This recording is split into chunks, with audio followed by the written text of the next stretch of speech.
Hey guys, Dr. Josh Jagoda here, and today we are going to get into disc herniations, disc bulges, and do they actually heal? Because if you are watching this video, there is a chance that maybe you are looking around to find out that answer. And is it true? Do they heal? And if not, what do you do about them? So this is not a white and black answer. So this is not a yes and no answer. There's kind of a large area of a gray line.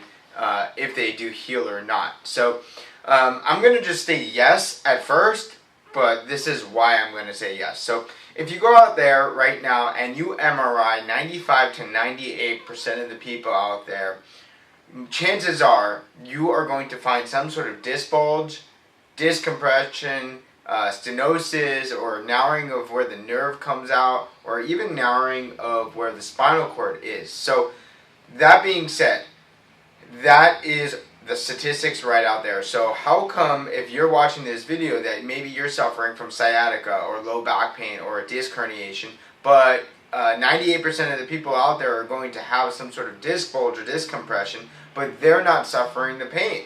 So that's a great question to ask, right? And it's really just about the symptoms or not. So I'm going to show you off, if you are not really familiar with what a disc bulge is or disc herniation, they tend to happen in the upper, or I should say the lower area of the cervical spine up here. So more of the lower areas, as well as more of the lower areas, L4, L5, S1, down in the lower area of the lumbar spine.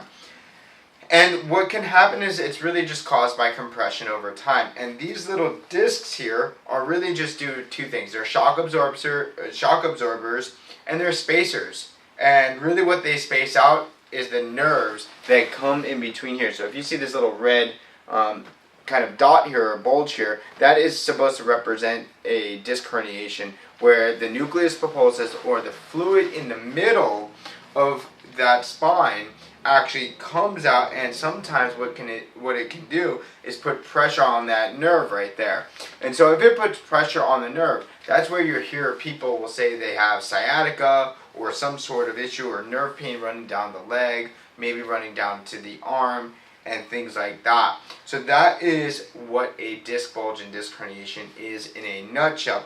The question is, what do you do to kind of get this better, right? So initially, the pain that you may be suffering might be very, very, very intense. It could be sharp, it could be stabbing, it could be burning, numbness. It could be very debilitating and very severe. So the initial stages is really to calm down the inflammation. When you have a disc bulge that's this large, one of the things that's going to happen, of course, over time, is that the body's going to reabsorb some of this extruded material. Meaning, if there is something in the body like this where it's not supposed to be, which is here because it's supposed to be on the inside, right?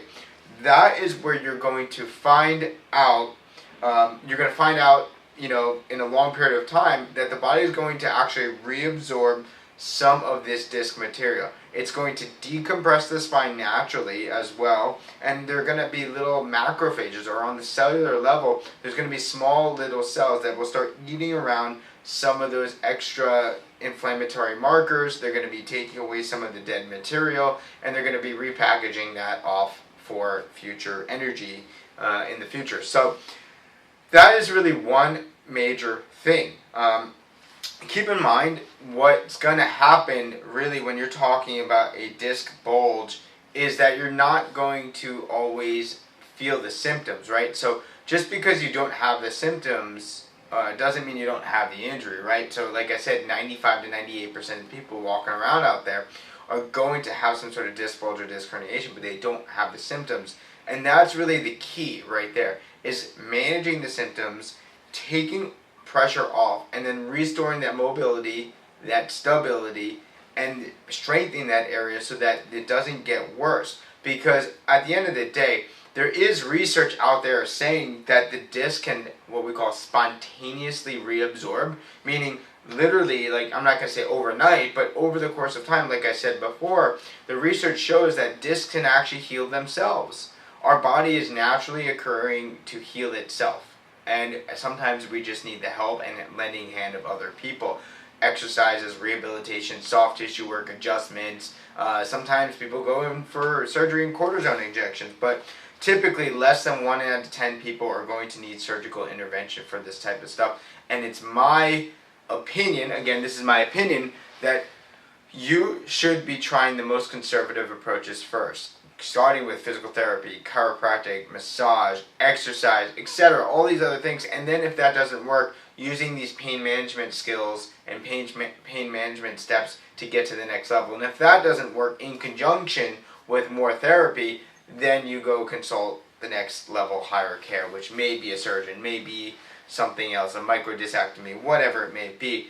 But at the end of the day, guys, these things have a high chance of healing. I have seen this over and over and over again. This is probably the #1 condition that chiropractors, including myself, see every single day. Disc bulges, disc herniations, nerve pain, running down into the arms, into the legs, sciatica, things like that. This is what we see every single day. This is, and I think in the last 6 years, I've had one patient in 6 years actually require surgery as a result of this. So if that doesn't speak, that's thousands of patients, and so the statistic says less than 1 out of 10%, but the statistic that I just ran over you is so much less than 1%. But disc herniations will heal on their own. You do need to do therapy in conjunction to help it heal faster and then prevent it from healing. Let's just say in a perfect world, you're 100% healed, you feel no symptoms. Does that mean the disc is not compressed still? No, it's probably still compressed. Will it gain some of its height back? Yes. If you do a pre and post MRI, which they're not going to do for you because it's too expensive and it costs the healthcare system too much money. But in a perfect world, if you do a pre-MRI, you see the compression, you do a course of treatment, you do the post-MRI, and you see the compression, it's going to be a little bit better. So the disc will actually be thicker as a result. So yes, you will gain that mobility back. You will take pressure off the nerve. You will gain disc height back. But at the end of the day, it still might be lesser than what you started with. But that doesn't mean that you will not heal, and it doesn't mean that these discs won't heal, because you really just need to strengthen the core.